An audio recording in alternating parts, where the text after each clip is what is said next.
Semangkuk sup membuat remaja ini ketakutan. Mereka akhirnya menyadari bahwa apa yang dikatakan temannya itu benar adanya. Ini sup terenak di kantin. Siapapun yang makan sup ini akan memuji kenikmatannya. Anehnya hanya dalam semalam sup ini jauh lebih enak. Mereka mengira bibi penjual sup itu menambahkan sesuatu. Chong adalah streamer online. Dia menangkap kesempatan. Chong menemukan tempat untuk memesan sambil siaran langsung. Kemudian dia mulai melihat sekeliling. Melihat cukup banyak orang. Dia mengambil sendok dan mengaduk-aduk sup. Kepala anjing. Beraninya dia membiarkan kami makan daging anjing. Pemirsa meningkat dan mereka mulai mengkritik Buyung karena menggunakan anjing untuk memasak sup. Hal ini semakin besar. Pihak sekolah juga mulai menyelidiki. Chong menjadi pahlawan di sekolah. Bahkan dia dengan senang hati dia membuat tato di punggungnya sebagai kenang-kenangan. Namun ketenarannya tidak bertahan lama. Besoknya Chong merasa diawasi. Di lapangan sepak bola seorang pria berjubah hitam mengeluarkan pisau. Kemudian langsung menusuknya. Chong berteriak ketakutan. Tapi di mata semua orang hanya ada dia di sana. Mereka tidak tahu apa yang terjadi.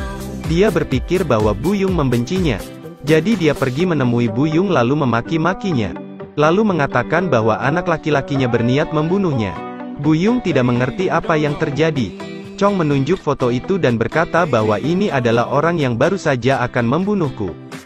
Buyung kemudian mengambil foto itu dan memeluknya. Chong marah dan bergegas masuk untuk mencari seseorang. Paman akhirnya tidak bisa membiarkannya berulah lagi. Paman bilang di sini hanya ada Buyung. Adapun putranya meninggal karena dipenggal sebulan lalu. Dan sampai sekarang belum ditemukan. Penjelasannya melembutkan semua orang. Pada saat ini guru datang untuk menghentikan Chong. Dalam hasil analisis ternyata kepala yang kemarin ditemukan hanyalah kepala ayam. Opini publik berubah sekarang.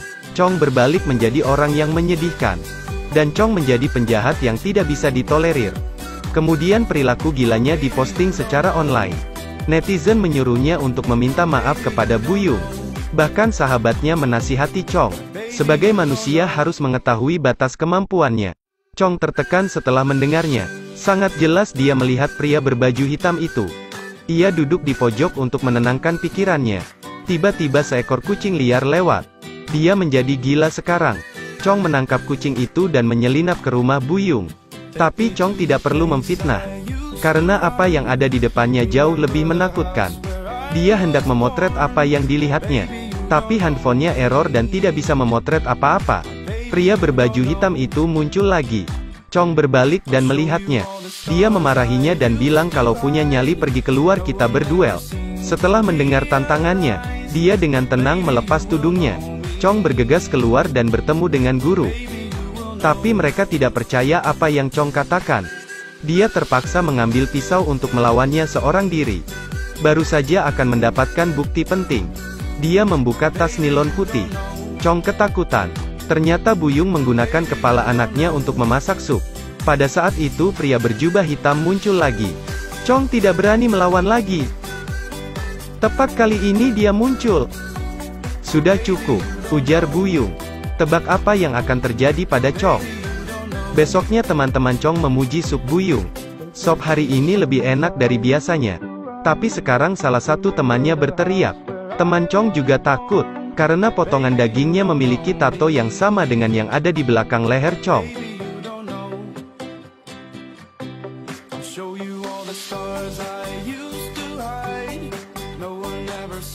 Cerita pun berakhir. Terus ikuti Edelweiss Review untuk mendapatkan update cuplikan film terbaru.